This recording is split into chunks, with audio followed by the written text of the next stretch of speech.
I never thought my wife would betray our marriage. Until that night, when I found her dressed provocatively, about to leave with another man. Welcome to the Love and Betrayed Love channel. If you enjoy this story, don't forget to subscribe and give it a thumbs up. My wife, Emma, and I were sitting in the living room of our friends, Eric and Sophia's house. It was a monthly get-together for our group of friends. There were 4 couples in total, hanging out without kids. Our circle of friends has always remained the same. The wives had been friends since L school and we, the husbands, also merged into one company after graduating from college. It took about 3 years for a group of girls to get married and have families, and they were all mothers sitting at home. We all lived within walking distance of each other in a quiet suburb west of Chicago. They called their little company the Club. We were the first couple to get married and the second couple to have children. Eric and Sophia first had 2 children, 5-year-old twins.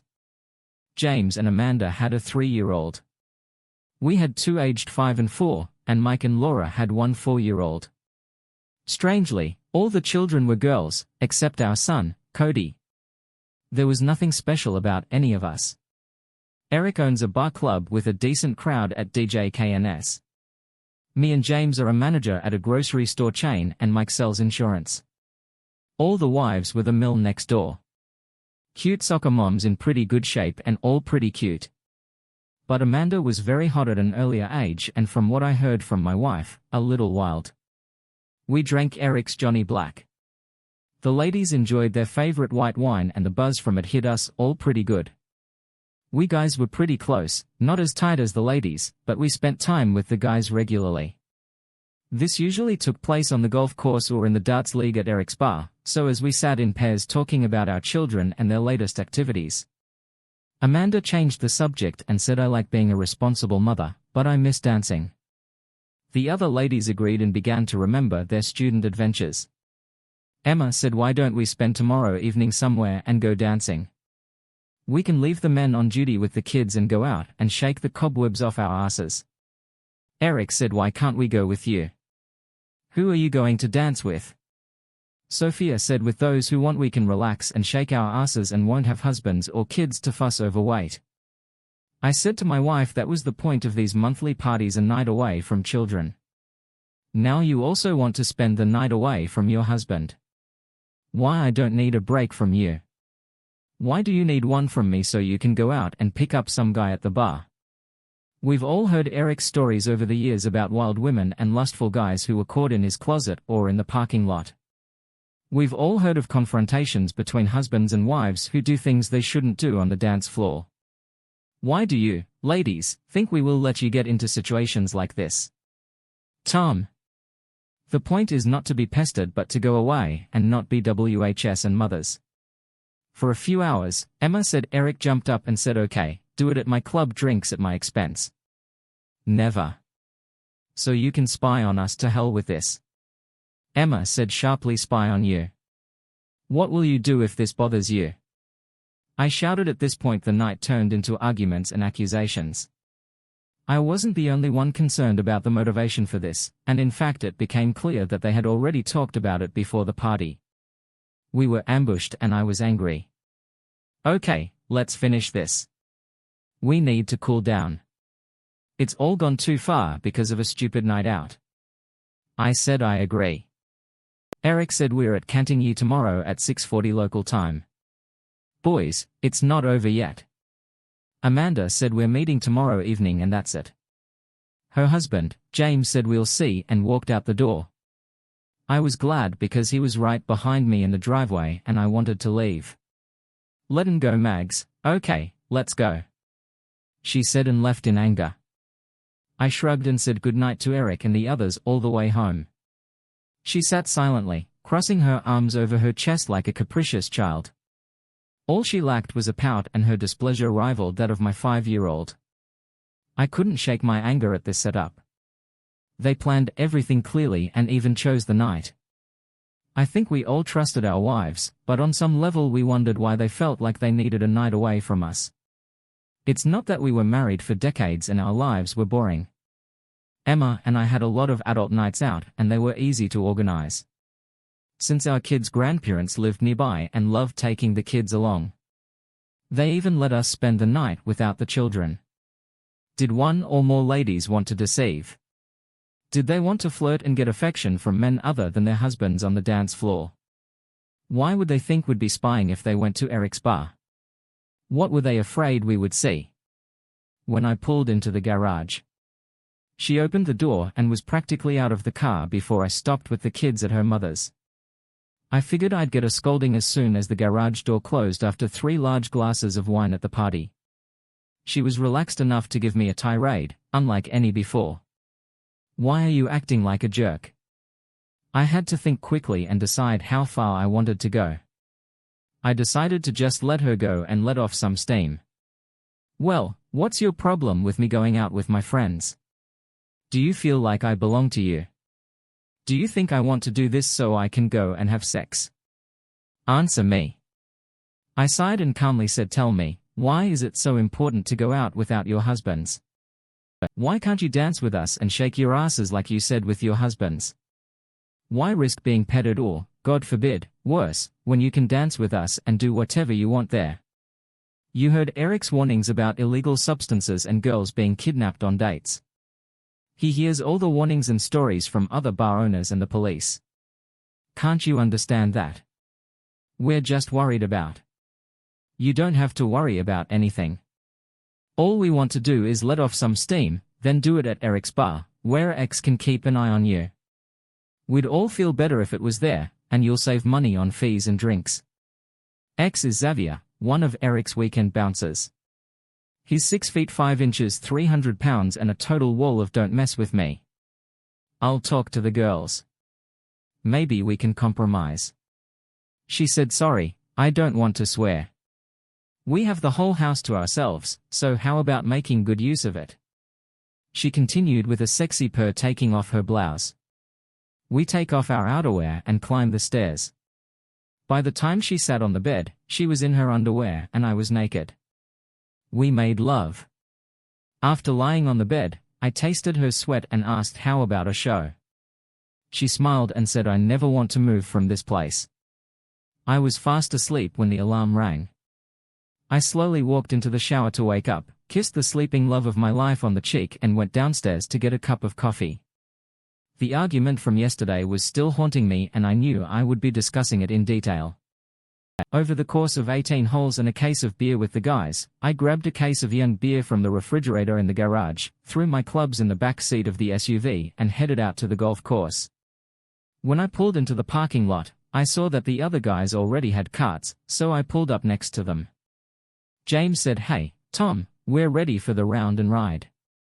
You owe me 20 from last week's skins when I won the last 4 holes, and that's 12. Follow to play this course."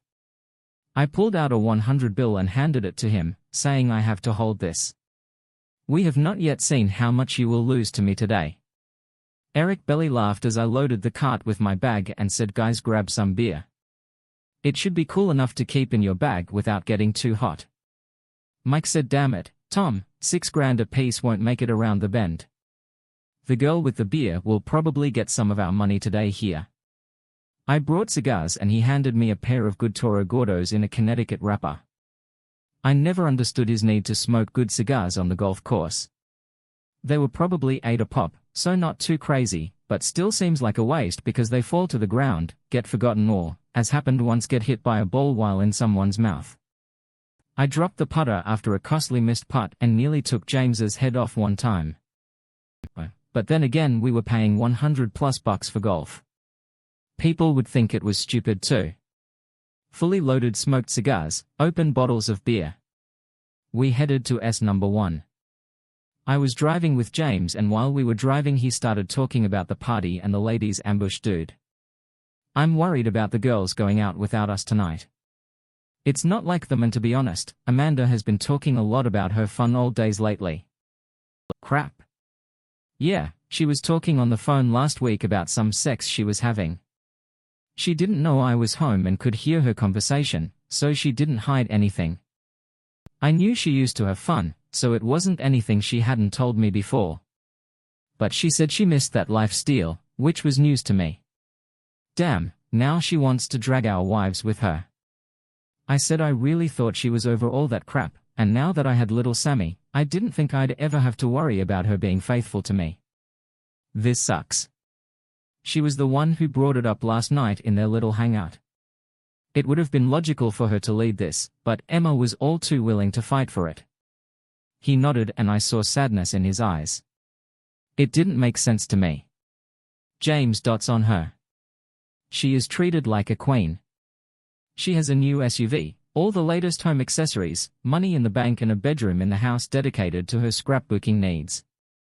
They have regular date nights. We babysit Sammy for them anytime they need it, so they have plenty of non-child related activities to do and she should be happy, although this may not be the life she wants. Maybe she never wanted to be a mother in the first place. Could the party girl she used to be the real her? I had heard about postpartum depression, but it didn't seem out of my league and my wife didn't talk about it. I had to think about my wife. Will she cheat on me? Or can she cheat on me?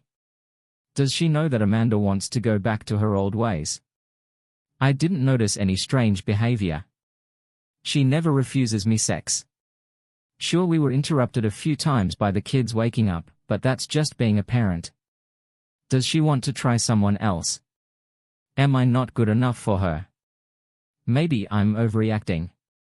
Maybe it's just an innocent bachelorette party. Do they have the right to do this? We stopped at the turn before the 10th hole and grabbed some hot dogs while we were eating. Eric said, "Guys, you understand that something is happening with our wives, don't you?" We all nodded in agreement.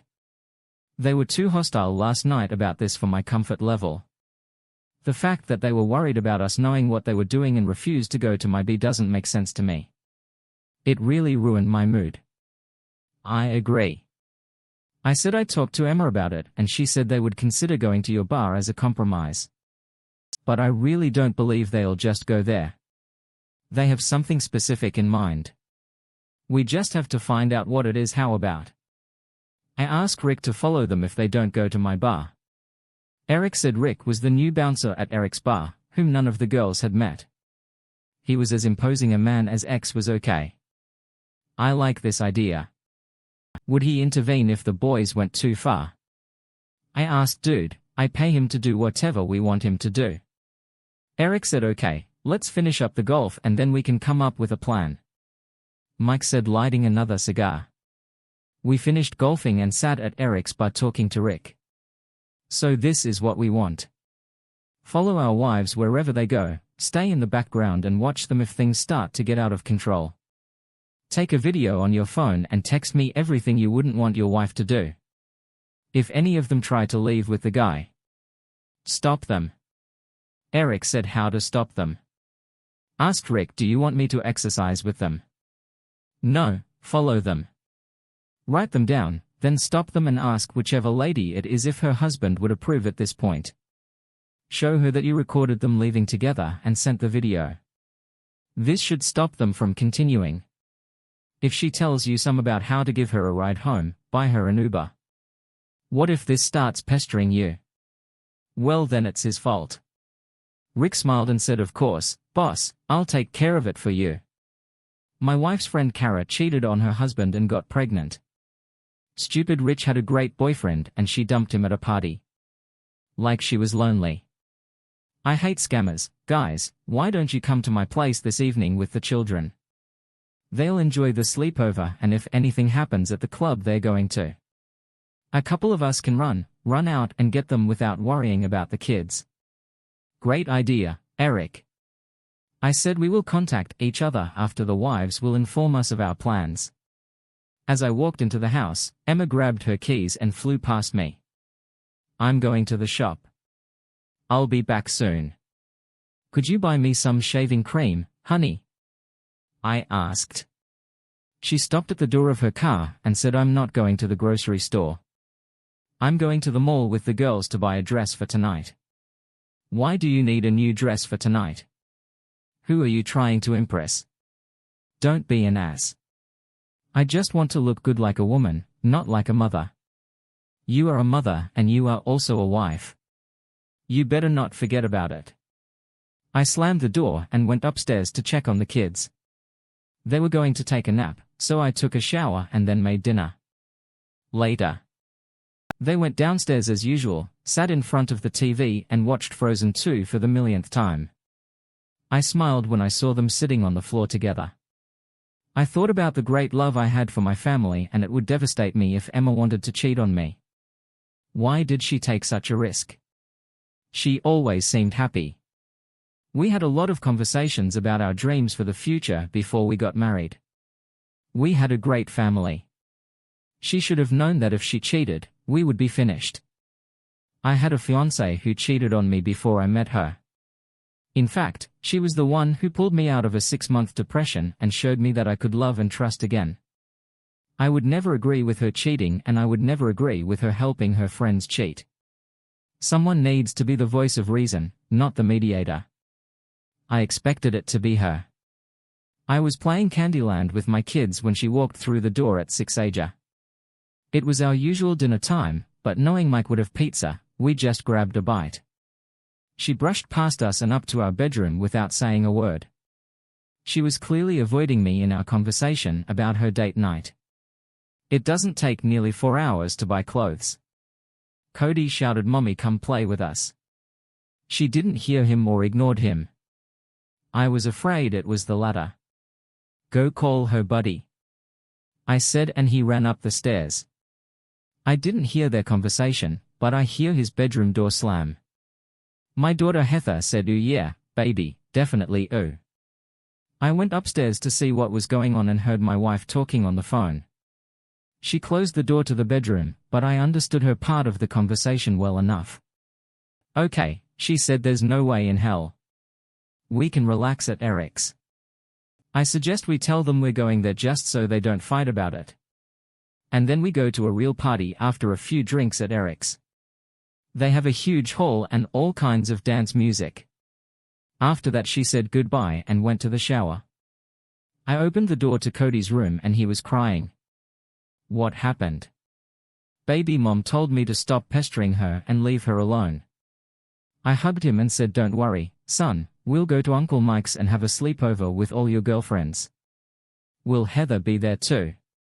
"Yes, and your sister too. Now cheer up and let's finish our game." He ran downstairs and everything was as if nothing had happened. Thank God that children have short memories. I messaged the guys in the group chat and told them what I heard. She was talking to Amanda because told us he listened to the same part of the conversation. I was finishing cleaning up when she came downstairs wearing the sexiest short skirt and the highest heels I've ever seen her wear. "What are we having for dinner?" I asked while the children were in their rooms. "What do you mean? I told you I'm leaving. You must take care of dinner. In fact, none of your plans were discussed with me. You ran away from here and avoided me all day. Now I see you're dressed like a 20 prostitute and you're leaving." This drove her crazy. "You don't have to be a jerk about it. We're just going to dance." "That's right. Dancing with a skirt that barely covers your ass and shoes. You can barely walk in. You're wearing more makeup than Gina Simmons and you smell like a perfume store." You lashed out at your son, who was still crying because you told him to leave you alone when I found him and you didn't give aid to calm him down. What happened to you? What happened to the woman I married whose dream was to become a mother? When did you become like this? She slapped me and said, "You'll be lucky if I come home at all." She rushed out of the house and didn't even kiss the children goodbye. I didn't feel very good after that. Since they started at Eric's, we didn't have to worry about trying to figure out where they were going. Rick was sent pictures of what they looked like and waited in the parking lot for them to leave. They didn't do anything stupid there at 9 odds. Rick sent Eric a photo, making sure the group of women leaving was them and the fun was about to begin. While the kids were in the basement watching movies, Mike assigned his oldest niece to look after them. We sat huddled in his living room, drinking from Mike's amazing selection of beers, waiting for updates and jumping every time a text came through. "Rick, I just need to follow them. They took 2 cars." "That's nice," James said. 2 cars. So if one leaves, they can still get home. I shook my head at our collective paranoia. 20 minutes later we received another message, Rick, and now they are dancing. Nothing beyond what is permitted. No guys. Yet we all breathed a momentary sigh of relief, but the stress was starting to get to us. We all drank several glasses of beer, and we didn't drink low-alcohol Miller Lights.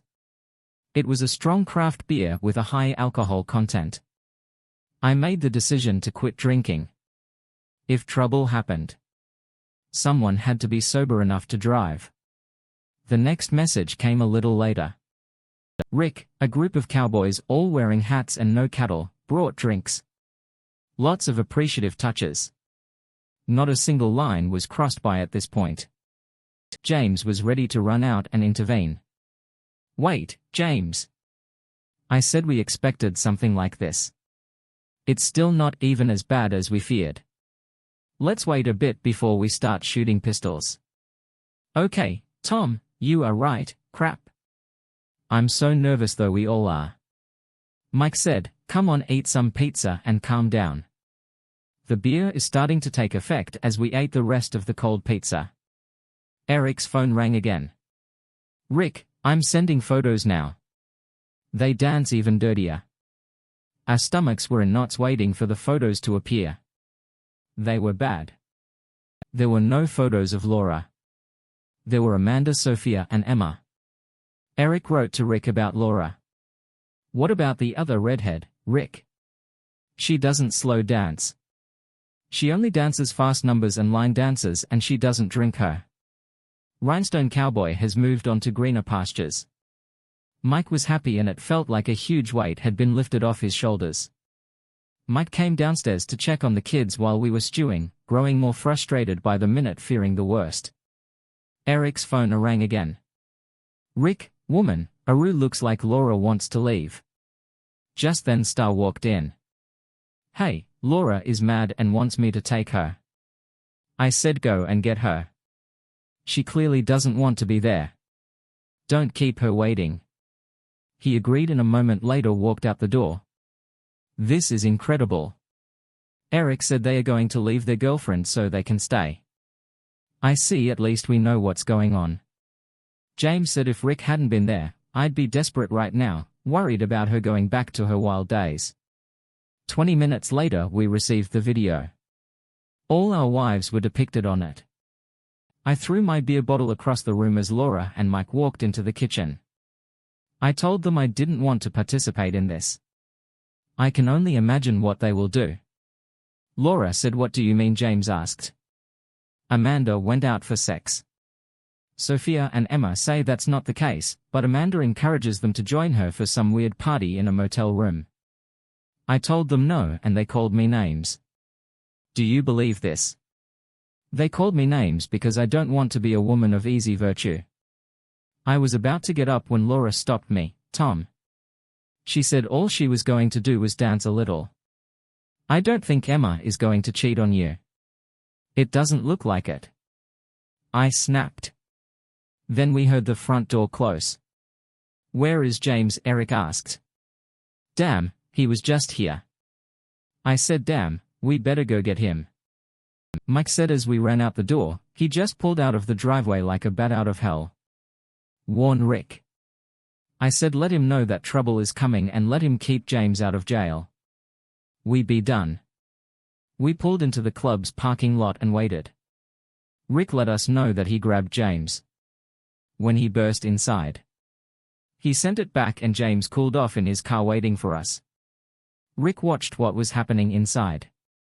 He reported that nothing worse had happened yet and they were just sitting and drinking.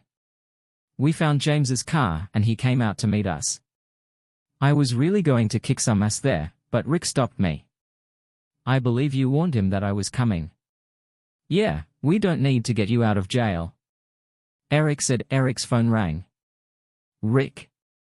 The girls leaving pairs. I know you're there, but let's stick to the plan. Stay in your cars. Okay, guys, get back in the car, they're getting out. Eric said we saw women's cars 2 rows in front of us, so we got into James's Traverse and waited. They walked out laughing, hugging their cowboy wannabes, and Rick was behind them recording as planned. Amanda and her man got into the backseat of one SUV. Sophia and her man got into the back seat of the next car, while Emma and her man had to find their car for their privacy, as luck would have it. While Rick was stopping, Sophia and Emma was walking towards our car. When she approached, she didn't even notice us. I rolled down the window and shouted, "Hey!" She turned in the wrong direction looking for me. I saw the panicked look on her face as she looked around. I opened the door and the others followed me. They went to deal with theirs and I went to mine. "Well, what's going on here?" I asked furiously. "What the hell do you want?" "Moron. Her man told me I want to beat the crap out of you for messing with my wife. This is what I want." "Hey," she said. She was in the middle of a divorce. "I don't get involved with married people, too much trouble." She began to sob and leaned against the trunk of a nearby car, holding her head in her hands. "Yes, it looks like she was telling you the truth. She's in the middle of a divorce right now." I said as I left. "You can take her." "No," she screamed and grabbed me to spin me around. She must have been very drunk because she fell, and as she sprawled on the ground, I saw that she wasn't wearing any underwear. I looked at her sobbing on the ground, pulled out my phone and took a photo. She raised her head and asked, "What are you doing?" I looked at her with all the disgust I could muster and said, "Every time you beg me to forgive you and take you back, I will look at this photo. I'm going to look at you at this moment and remember that you were going to sleep with that." Came up and said, "Why are you such a jerk? We didn't even do anything. Give me her underwear, you bastard." She sobbed a little more as he helped her up and then pulled her underwear out of his back pocket and handed them to me. I threw them at her and spat them on the ground. "Goodbye, go home, change clothes, pack up your junk and go to your parents' house. I don't want them to see you like this. If you're home in the morning, I'll send them a video of your antics tonight." "No, Tom, please. I wasn't going to do anything. He was just going to take me home. Is this truly to me and my free, and they will intervene?" I said, pointing at Rick, who had just punched one of the guy's buddies. "No, we were going to get to know each other better in my car." Emma slapped him and screamed, "You're an idiot. I never intended to have sex with you." I shook my head and walked away to see if my friends were okay. 2 cowboys ran past me. As I approached, I saw 2 women arguing with their husbands. I looked at Rick and said, "Did I really miss all the fun?" He laughed and said, "It doesn't look like it," and nodded towards my wife who was stumbling. "It would have been a funnier sight if it weren't for your soon-to be ex-wife." Before she could say anything, 2 police cars pulled up. Luckily the cowboys were leaving in their truck when the police arrived. "Are there problems here, guys?" asked one of the officers. I came up and said, "Some guys abused our wives.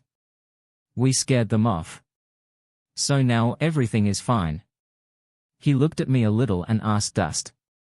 "No, we were at home when my wife called us to pick them up because they had drunk too much. You know how it is with housewives when they'll get the hang of it before drinking." "Well, yes, while they were waiting they were accosted. We got here just in time and these idiots left.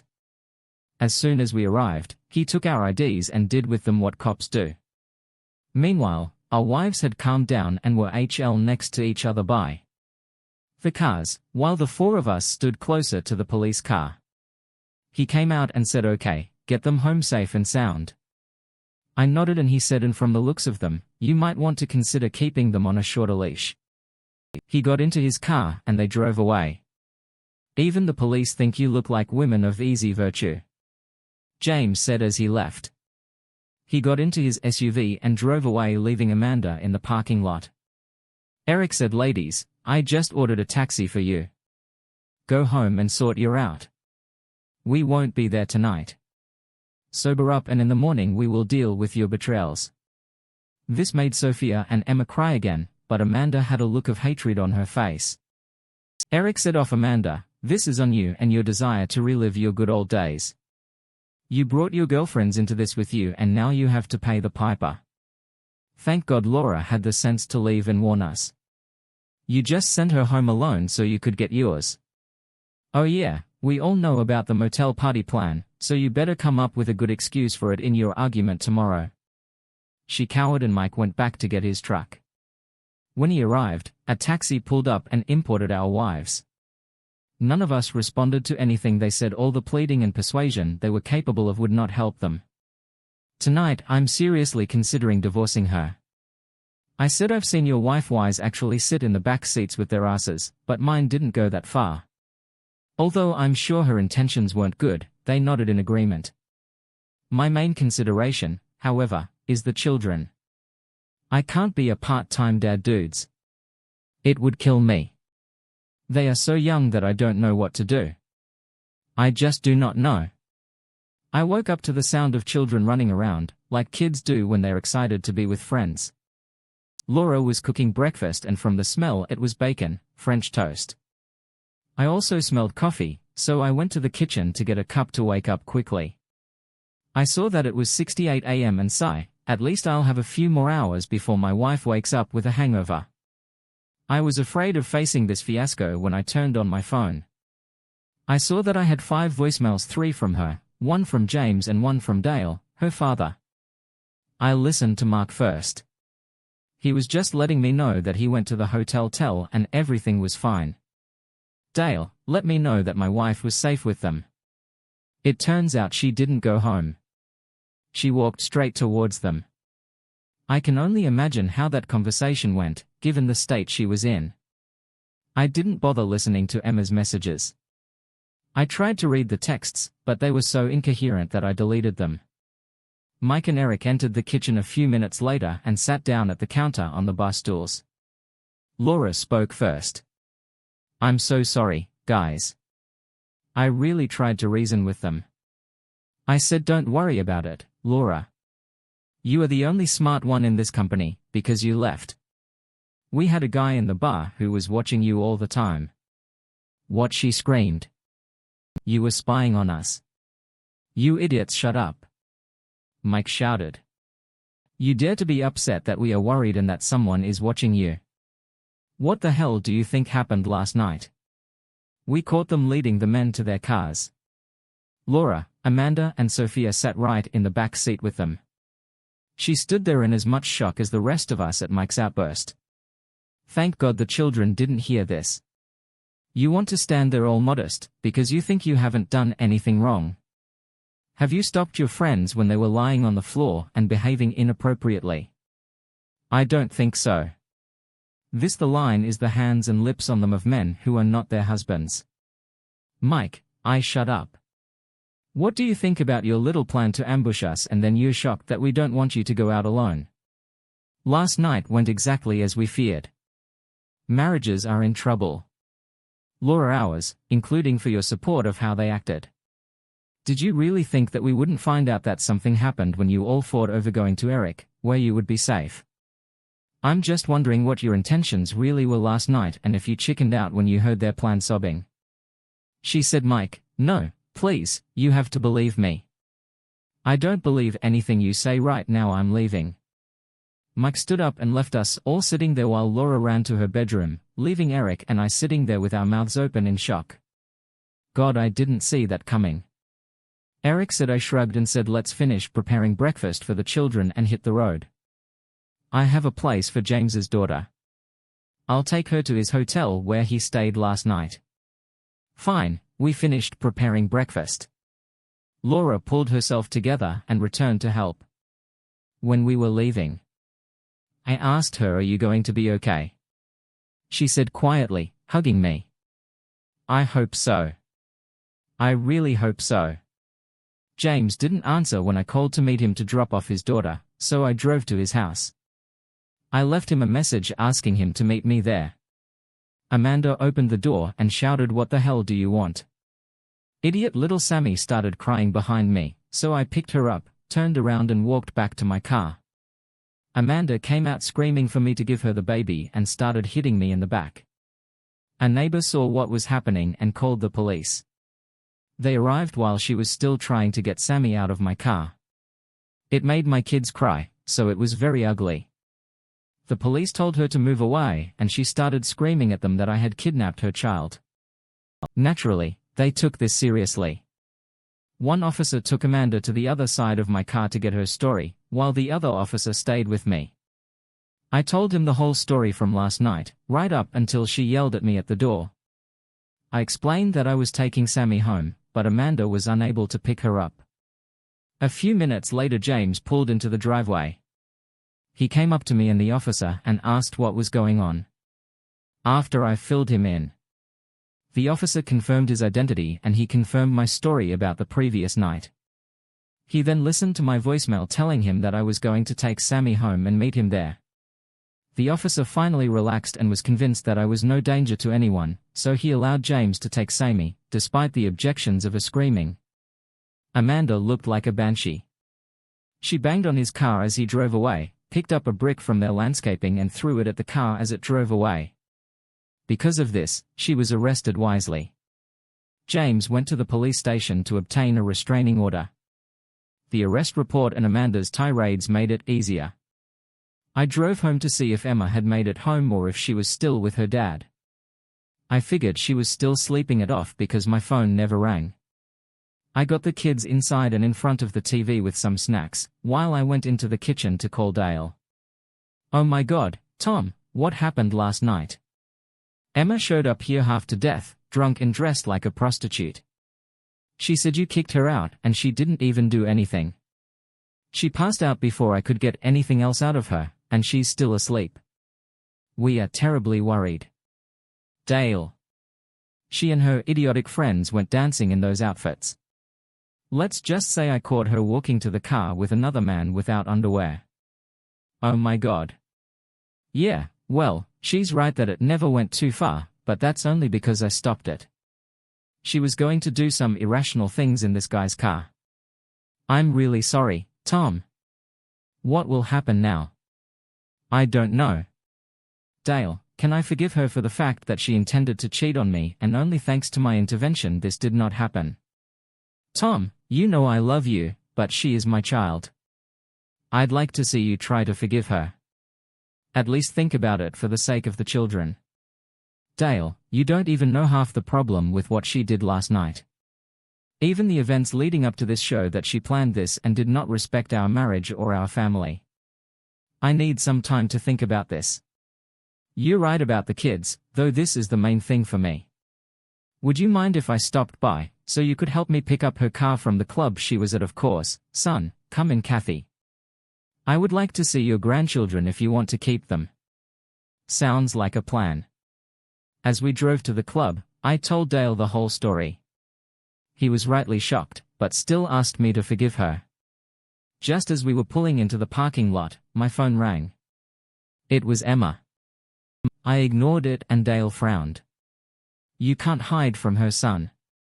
You have these two babies and you need to talk about it. You just can't let this fester. I know I'm going to go home and wait for her. Will you and Katie stay with the kids while we talk? Certainly, please listen to her. Perhaps you could talk to a priest or counselor to help you get through this. Of course, Dale, but only one step at a time.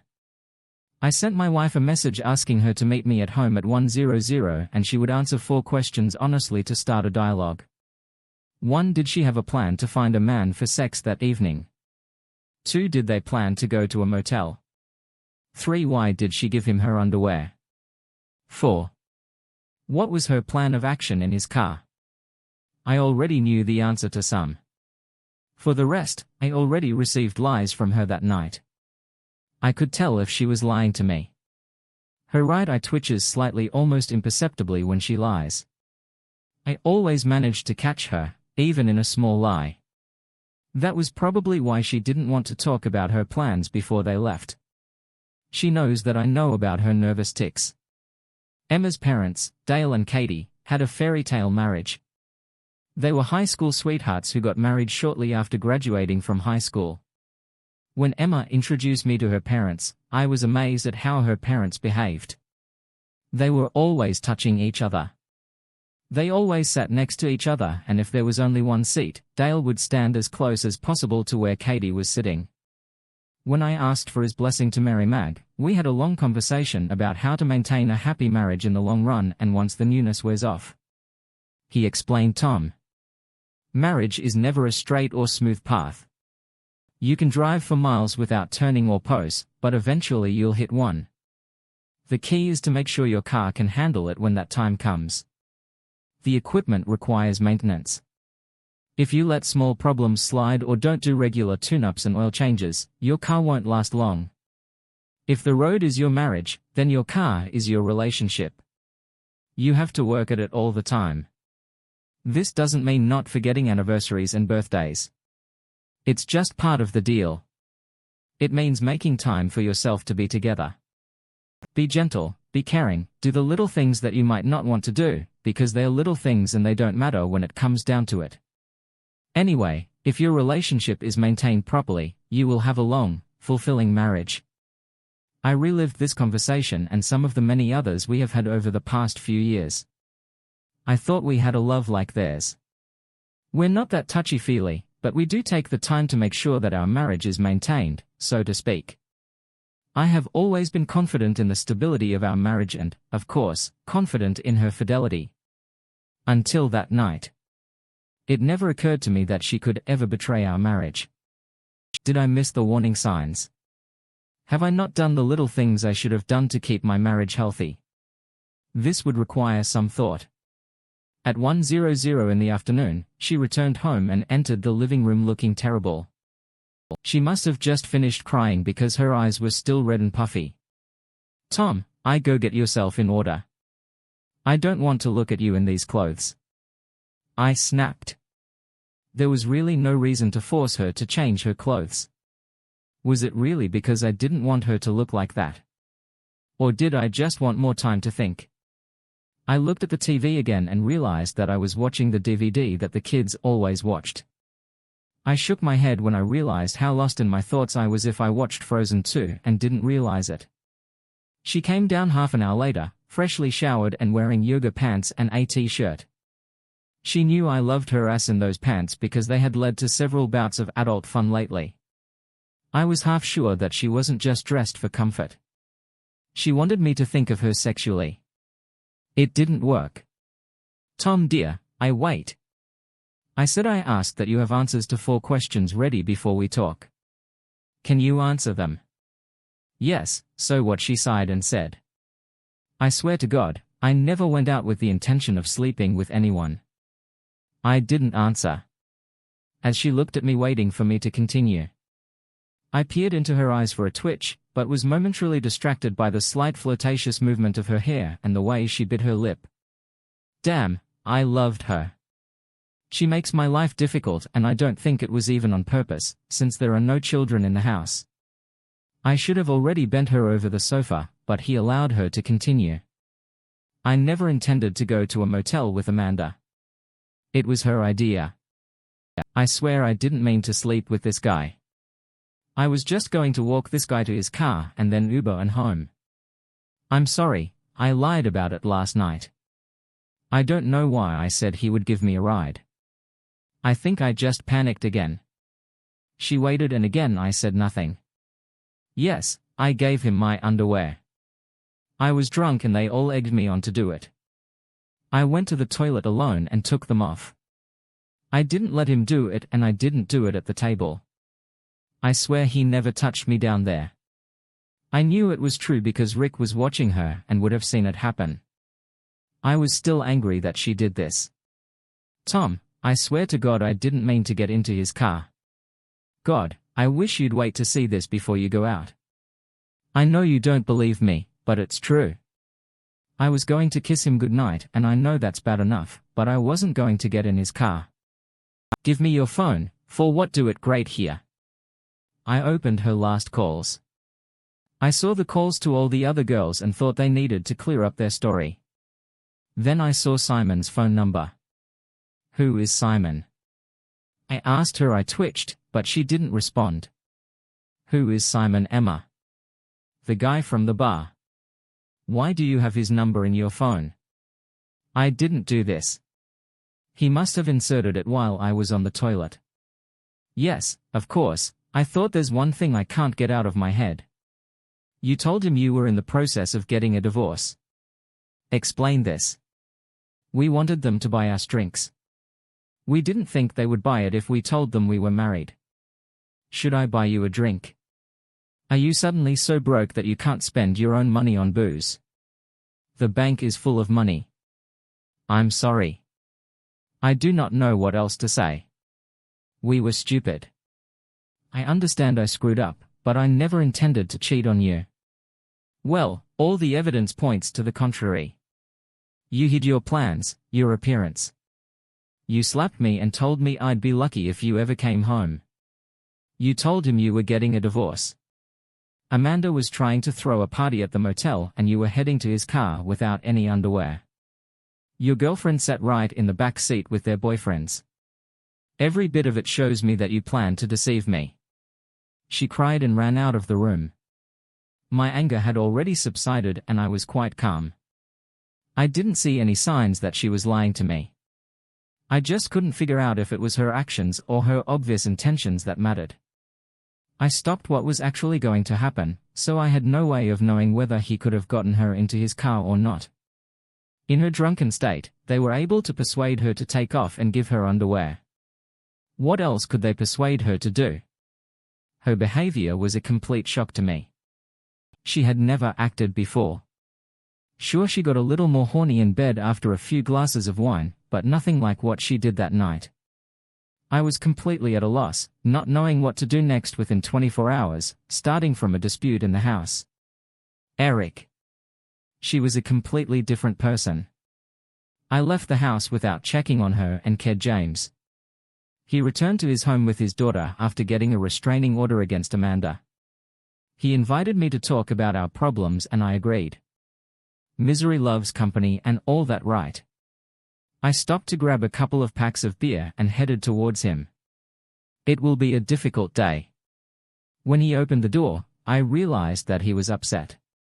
He was always cheerful and smiling, but now he looked like he hadn't slept in a week. Sammy went to take a nap. Let's go to the living room. He said he was carrying a wireless baby monitor and I could hear soft music playing in her room. Have you spoken to Emma? He asked. Yes, she claimed she had no intention of getting into that asshole's car, but I'm not sure I believe her. Hell. Even if I believe her, I can't say he couldn't talk her into it. I really have no idea what I'm going to do yet. What happened to Amanda? He told me about her arrest and restraining order and that he had an appointment with his lawyer on Tuesday.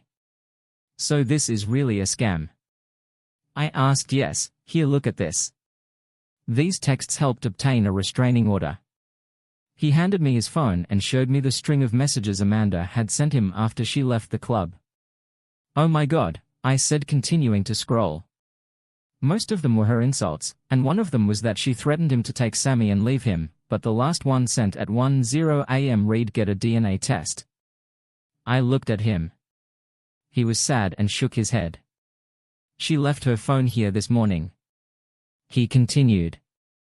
There are a ton of messages from a couple of other guys exchanging. So yeah, we're done. I sent screenshots of them to my email before she returned with a police escort to collect some of her clothes and belongings. As far as I'm concerned, she could rot in hell. Although I hope I can get custody of Sammy. I really think Amanda is mentally unstable. She certainly seemed like that when she beat me this morning. Sorry about that. I was getting out of the shower when you called. I thought that we would arrive here at the same time, so I didn't call you back. I left as soon as I saw your message. It's okay, brother. What are you going to do, Tom? My main priority is children. I don't want to be a part-time dad. At least you have a chance to get custody. I don't have anything like that. I guess I have to try to decide if I can survive what she did or not. As much as I want to stay with my kids, I don't want to live with her as roommates either. Damn, Amanda did this to everyone else. I'm sure of it. She was the driving force behind this entire night's walk. Maybe you should lean toward forgiveness. She never cheated. I know, I just don't want to act like a wimp and let her think she can get away with this crap. What will happen next time? I'm not there. This sucks, dude. Yeah, it sucks. Just then Sammy woke up and that ended the discussion of our problems for a while. However, this did not stop me from drinking. James stopped after a couple of minutes, but for what reason did I have to stop after God knows how many more beers? James drove me home. Emma's car was in the driveway. When we pulled up, I frowned at the thought of dealing with her again as I stumbled out of the car. I said goodbye to James. When Sammy giggled and called me a stupid chatterbox, I walked through the front door and smelled something cooking. I closed the door and went up to my bedroom, wanting to avoid Emma. I guess I wasn't calm enough because she was sitting on the bed when I came out of the bathroom. What will happen to us? Tom. I'm so sorry about all of this. I looked at her but could not answer her. I said I don't know, but I think you should stay with your parents until we figure this out. She cried and said, do you not love me anymore? If I didn't love you, your ass would be on the sidelines by now. Listen, I'm going to take a few days off. I will take the children from your parents and take care of them here. I need some more time to think about this. Get them some clothes and let them spend the night with you. I'm not able to. Will you have dinner with me? I made you beef stroganoff. Cooking my favorite dinner won't fix us. I know I just wanted to do something nice for you. I love you so much, Tom. It kills me that I caused such damage to our marriage.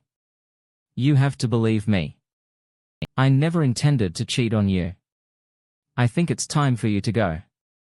I will pick up the children from kindergarten tomorrow if you drop them off there. Okay, she said, crying. I love you so much. Please let me come home soon. She tried to hug me and I backed away. She turned and left the room as I stood there wondering if I should just let her stay, but I didn't stop her. I woke up the next morning, which was Monday, and decided that I would make a decision by Wednesday one way or another. I decided that a long delay would not help. After speaking with my boss, I was given a week off. He had been pestering me for a while about taking up my reserve vacation time, so he was fine. I made an appointment with a lawyer this coming Wednesday to see what I would have to deal with if I went the divorce route. I hoped it wasn't as bad as my internet research looked. I also sent a group message to the guys to see if anyone had done the same thing as me by taking some time off. It turned out that all the guys had at least taken the day off, so I suggested that we all get together. Mike had Laura at his house, so we all decided to meet there.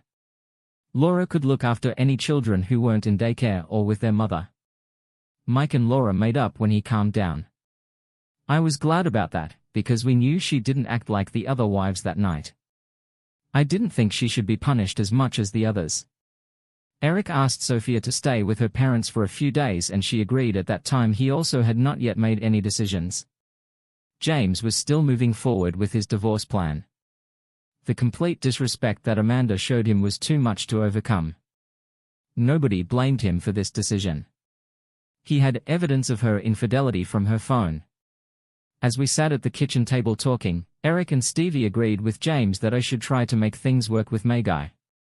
They all felt that she had not done anything yet, but it was unclear whether she would have done so or not. If I were honest with myself, I would realize that I'm already leaning in that direction. I still planned to meet with a lawyer, if only to be thorough. Eric had another problem.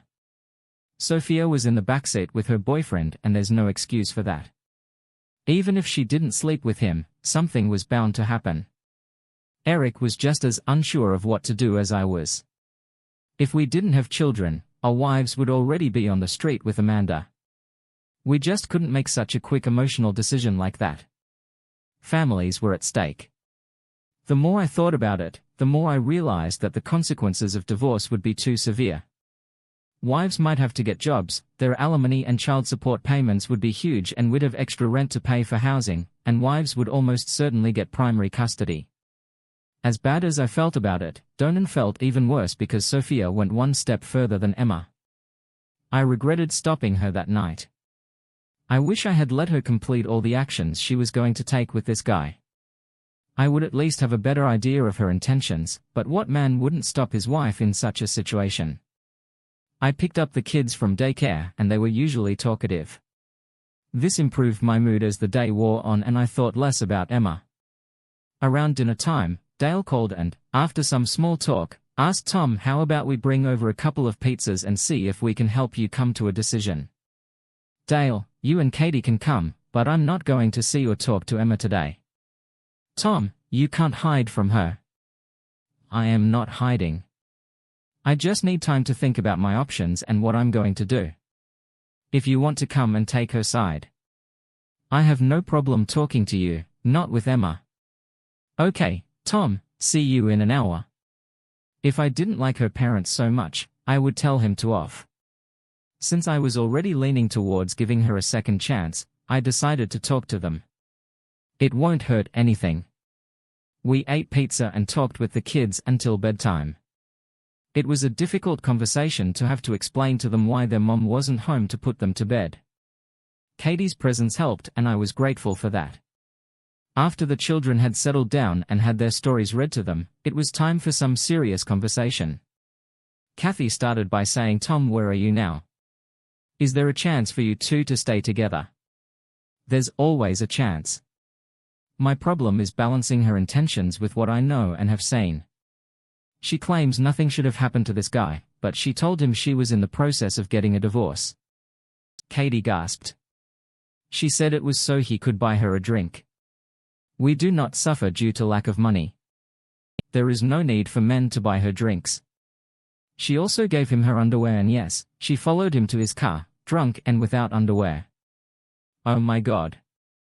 Her mother whispered in horror. Dale lowered his head. I told Dale the whole story before, and I guess he didn't tell her that I don't blame him. It was enough that he knew what happened. Tom, I don't know what to say to this. She said barely audibly. I know this sucks. She said it was because she dared to do it and was too drunk to make the right decision. Who dares ask to take off his underwear in a bar unless he's trying to get into her pants? And who gives it to him if she wasn't going to let him sleep with him? A wife and mother should not behave like this. What the hell am I supposed to do knowing all this? On top of that, it had been planned in advance for what it would be like for the night, at least for her friend Amanda and maybe for all of them. We asked them to go to Eric's bar, so we knew they would be safe. They said no and that they didn't want us to spy on them. Does this look like it's going to be an innocent night? Not for me. That's why we followed them. Thank God you did it. Dale added. Well, yes, James and Amanda are getting divorced, Eric and Sophia probably too. That would definitely be the case if Eric didn't have kids to think about. The only safe couple out of all of us is Stevie and Laura, and that's because she left when they started crossing boundaries. Their marriage was even in limbo, because Stevie hated that. Laura didn't try to stop their promiscuous behavior. What about a consultation? Dale asked. Oh, that has to happen, at the very least if I decide to give her a chance. There is no doubt about it. What made her make this terrible decision to go out with her friends? Knowing that Amanda was fully planning on picking up men, she should have been the voice of reason and stopped it, not continued to encourage it. They nodded in agreement. I noticed that they too were holding hands so tightly as if they were afraid to let go. God, I wish Emma loved me so much. Dale asked what's next. Tom, I'm meeting with a lawyer on Wednesday. I gave myself a timeline to make a decision after this meeting. We really hope it doesn't come to that, son. We hate to see our family torn apart over this. Don't forget that we are collateral damage in your decision. We love you like a son. I know I love you too. I'm sorry you have to go through this. There was really nothing left to say after that. They said goodbye and I headed for the bottle of whiskey. On Tuesday evening there was a knock on my door. Dale delivered me a letter written by Emma. I don't know why she felt she had to write me a letter. I would answer her call. I just didn't want to be around her. The letter didn't say anything that she hadn't already said. I felt like she just wanted to tell me that she loved me over and over again, as if somehow it would be more believable. In writing, I met with a lawyer just to see how bad it would be for me if we got divorced. No evidence of adultery, stay at home, mom, child support, joint custody, and if the kids went to college. I would have been on the hook for child support for 17 years. The guy actually looked me in the eyes and said, find a way to get past this. Nothing really happened and it's cheaper to keep her. I decided that I would ask her to come home. I had no idea what was going to happen or how it was supposed to work, but I knew that if we could be fixed, it wouldn't have happened if we lived apart. I wrote to her, now you can return home, but you must answer one question. How can I trust you again? I hope she could tell me, because I couldn't figure out how I could trust her in the future. I knew that we would have no future if there was no trust. When I put the kids to bed, I still had no answer. The kids were very upset that she was still not home and I didn't have a convincing answer to tell them why I read them a story, but they cried until they fell asleep.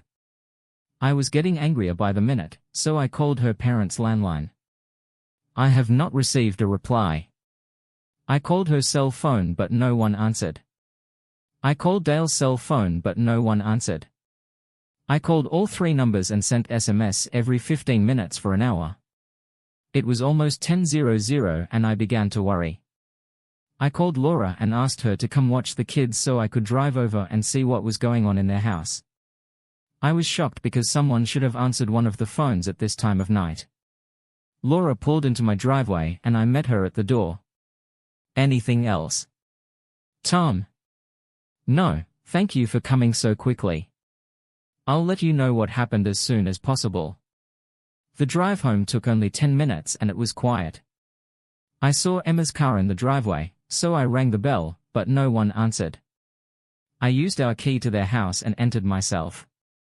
I didn't see anything of note anywhere and Dale's car was gone. I looked around some more and still didn't find anything.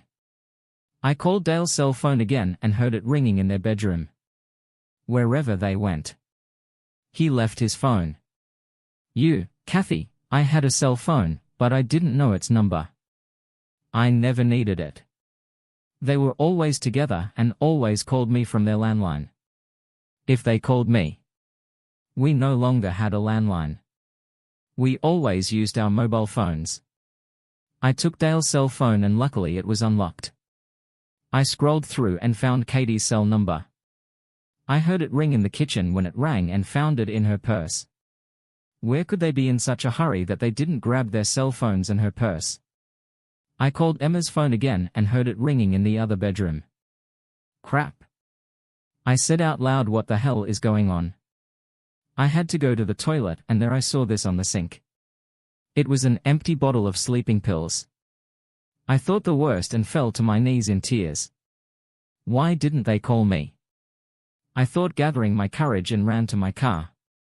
There was a hospital just a couple miles away, so I drove like a bat out of hell and left my car running in the emergency room drop-off lane. I ran in and told the lady behind the counter all 3 names I needed to look up, hoping they weren't there. They had Emma, but she was in the emergency room and they didn't give me any conditions. I silently prayed that she would be alive and luckily they let me in. I hurried through the maze of corridors trying to find her room. I found Emma in bed, hooked up to machines and fought nothing, say neither Katie was there. I took the arm that wasn't connected to the floor and started crying. A few minutes later the nurse came in. Are you related to her? She is my wife. Will she be okay? Yes, she had her stomach pumped out. She will sleep a little, but now all her functions are normal. They got her here on time. God bless. I'm glad they found you. Her parents were furious about this. Once things calmed down and they realized they hadn't called you and they didn't have their cell phones. Soon she will be transferred to a ward where she will be kept overnight. You need to fill out several forms, insurance and all that. Fine, thank you. Just then my phone rang. It was Laura. Tom. She's in the emergency room. I'm here, Laura. I'm with her. How do you know? Dale says he couldn't call you. I found an empty pill bottle and their phones in the house and feared the worst. I rushed here. Tom. This is Dale. I'm here with her. Dale. Sorry, son. When we found her, we rushed to her in a panic and forgot our phones. All our numbers are written in these damn things. We don't even try to remember them anymore. We couldn't figure out how to contact you. Katie was in a bad way and panicking, so I couldn't leave her until they told us Emma would be okay. As soon as Kathy calmed down, I rushed here to pick you up. Katie is not in the room. I'm not sure where she is now. She was going to the chapel. I'm already on my way back. See you soon. Floor Laura said, returning to the line. Laura, can you stay a little? Certainly, I'll stay the night. Don't worry about anything here. Thank you. I owe you, forget it. Keep me informed. I will do so. Thank you. Emma wasn't going to wake up for a while, and it wouldn't be long before she was moved to another room. So I went to check on Katie. I still needed some answers and wanted to make sure she was okay. I found her in the chapel praying. She saw me and rushed into my arms. Oh, Tom, I was so scared that she took the pills. Why, what's happened? We do not know. She was in her room all day. Sometime after dinner. I went to invite her to tea, as we do every evening, but she was lying slumped on the bed. She barely woke up but said something about a stupid mistake and pills. It didn't take long to realize what she had done. Dale carried her to the car and we brought her here. We didn't think about taking our phones.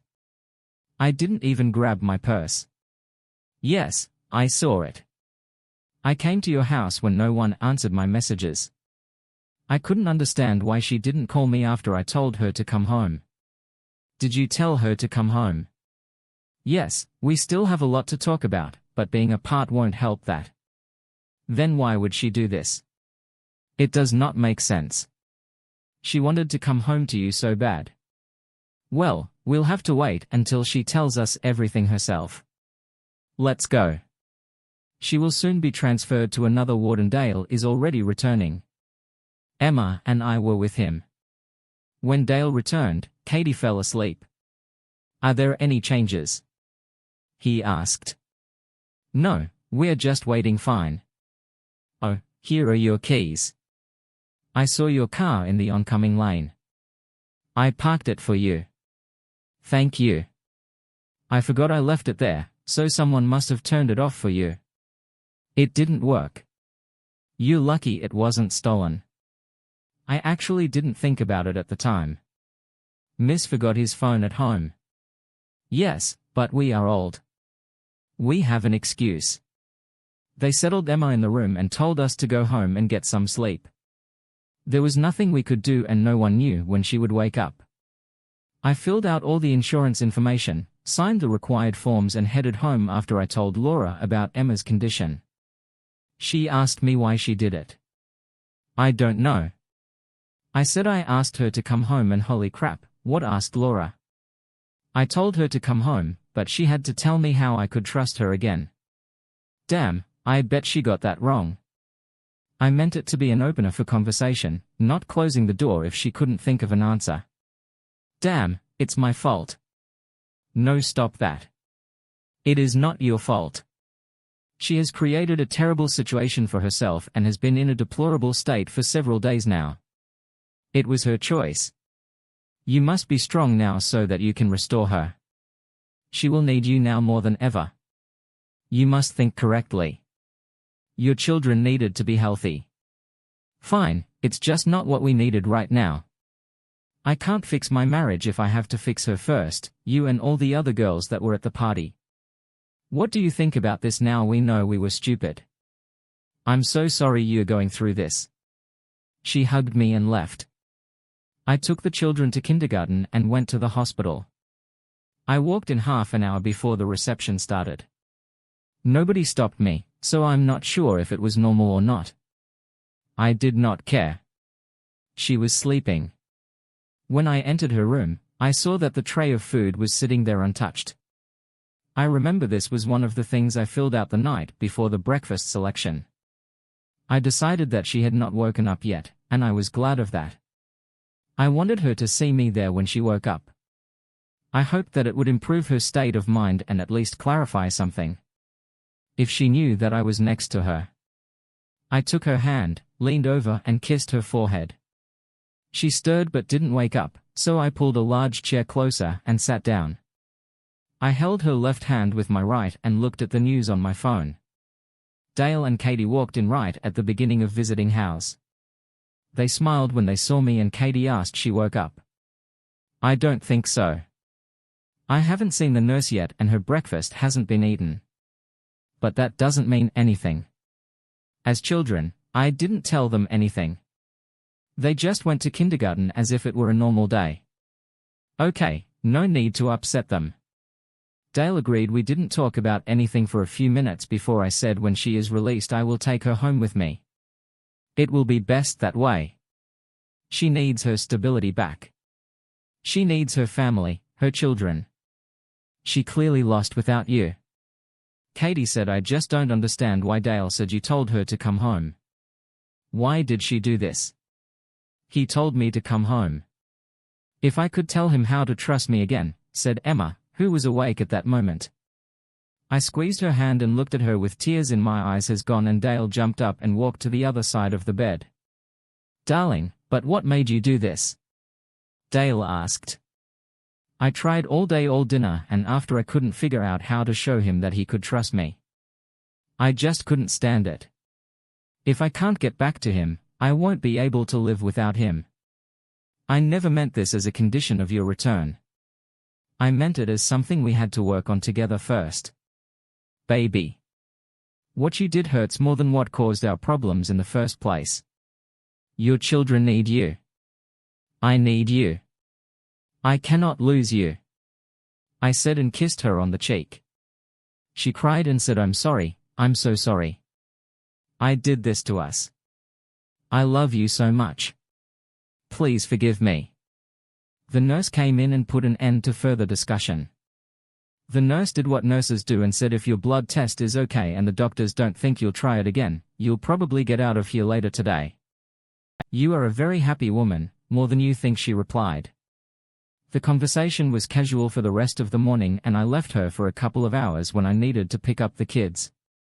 Her parents and I decided that I would bring the children to visit her. We decided that she could use all the positivity we could muster for her. While I was waiting for the elevator, the doors opened and Amanda and Sophia stood there. Laura must have told them what happened. Amanda saw the expression on my face and held out her hands. We just want to visit her. We don't want any problems you caused. This is a direct result of your night out. If you don't get out of here now, I'll call the police and tell them you're following us. I'm sure this will look great at your upcoming court date when you try to get custody of your daughter. You're in this restraining order is and you know it. What I know is that you are not the woman you say you are. You are a monster for threatening James. I saw your messages. You disgusted me. If I ever see you around my wife again, I will do everything in my power to hurt your chances. In court. She looked like she was ready to strike when Sophia grabbed her arm and pulled her away. You don't need this now.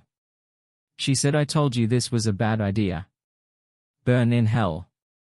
Tom, Amanda said as they walked out into the stairwell. You better hope I don't see you there.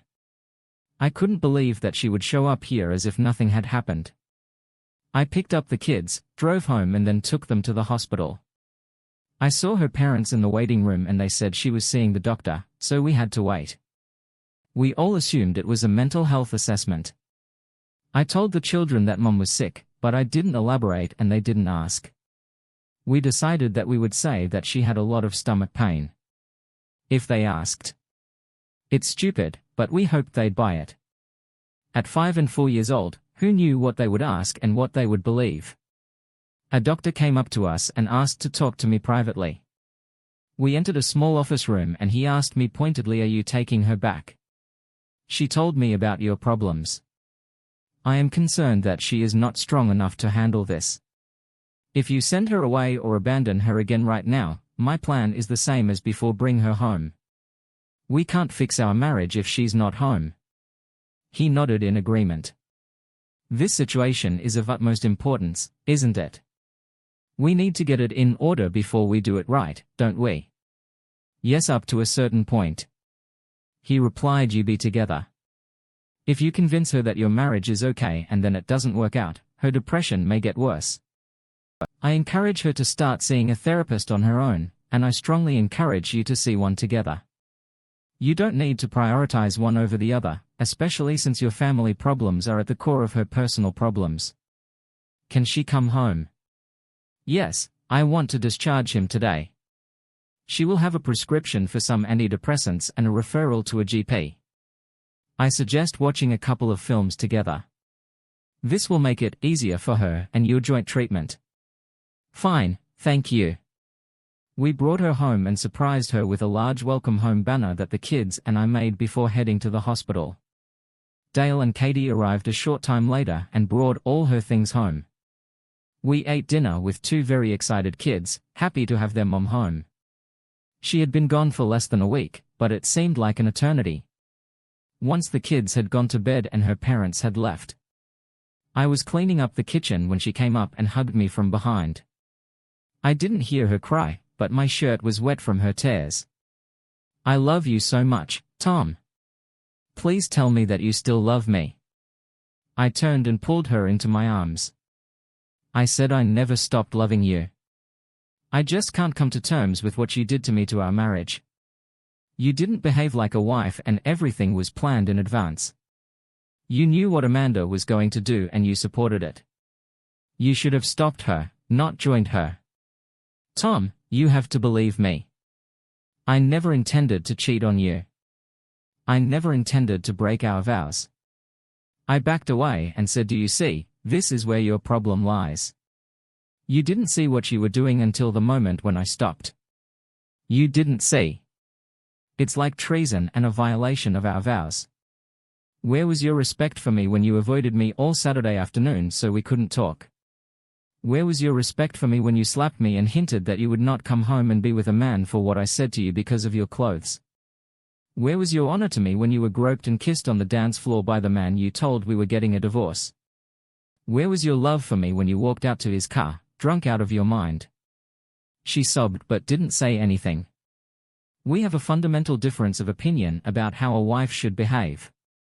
Not to ment on the mother of two small children. Sorry, I admit that I did not behave like a good wife and mother. I let Amanda get me excited about going out and hanging out for the night. She even helped me choose a dress. Yes, that's understandable. Did you know that Amanda cheated on James? I had suspicions. She confirmed this that evening at the bar. You know she went crazy because of James. He had to get a restraining order. I talked to all the girls. I am aware of their affairs. However, this restraining order is. She poses no danger to them. You know that. No, you're wrong. I was there when she started screaming at me like a banshee, when all I was doing was dropping Sammy off. She attacked me. I saw her attack James's car and throw a brick at it. I was there when she was arrested. I didn't know. Yes, did you know that she sent him abusive messages and threats? She is a monster who needs help. I had no idea. Sorry. She said it like he was hurting her. No, this divorce will be very unpleasant. I hope this will be enough to eliminate her influence from your life. She was the cause of all our problems. I didn't even let her see you at the hospital. I know she called me, by the way. I appreciate it. I didn't want to see her. Believe it or not. I'm upset with her and I don't want to be around her. I can't believe. She talked Sophia into going to the motel with them. Oh, this is new information. She sighed and said, I'm not going to lie to anyone. They were going to warm up their guys. Then they were going to rent a room. That's why I wasn't in Amanda's SUV with my boyfriend. I wasn't going to do all this, and I certainly wasn't going to a motel. You know. I have to tell Eric. I know she won't admit to anything, and they are on thin ice. I'm afraid their marriage won't survive. We'll see, but it depends on them. We have our own problems to deal with. I was in the bedroom getting ready for bed when she came into the room. Tom, we can sleep together, right? Yes, you can sleep in our bed, although I'm not sure I'm ready for sex. Okay, I just want to be close to you. I missed you so much. I nodded and we lay down to sleep in the morning. I woke up from her caresses, but then my mind was filled with thoughts of that night and I sat up. She pushed me down and said, "Let me do this for you. Let me show you how much I love you." I sighed and pulled her into my arms. I love you. I know you love me. You just put yourself before your family and didn't act like you loved me. We still have a lot of work to do. It took several months of sometimes tearful consultations to get back to where we were before, but we did it. I don't see her ever planning on doing anything like that again. If she was going to end her life thinking she lost me the first time, I can't imagine it happening again.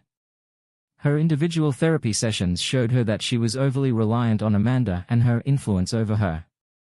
She has since given up on Amanda completely and feels good about it. James and Amanda divorced. She lost primary custody but was granted free visitation. In fact, her parents forced her to undergo therapy. When James told them the whole story of what she did to destroy her family, her rich dad threatened to abandon her. I hope she can get better. Eric and Sophia survived it. Eric couldn't be separated from his little girls. I don't think he's happy, but he puts on a good face and keeps Sophia on a tight leash. She also cut off all contact with Amanda. After months of begging Eric, I stopped complaining about Sophia and Emma being friends.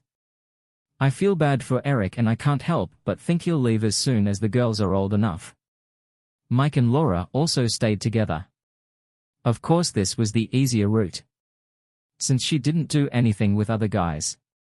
She refuses to go out without Mike, and I feel like that's a little over the top, but that's their marriage. The ladies still have their own club and they invited another housewife, Hannah Davis, who was new to the area. She fits in well with the wives, but her husband, Ryan, doesn't play golf, smoke cigars or drink craft beer, but we are working on it. He's a bloody great darts player and fits in perfectly with our team. Life goes on. Thank you for tuning in. If you enjoyed this episode of the story, please give it a like, and don't forget to subscribe to get notifications for updates.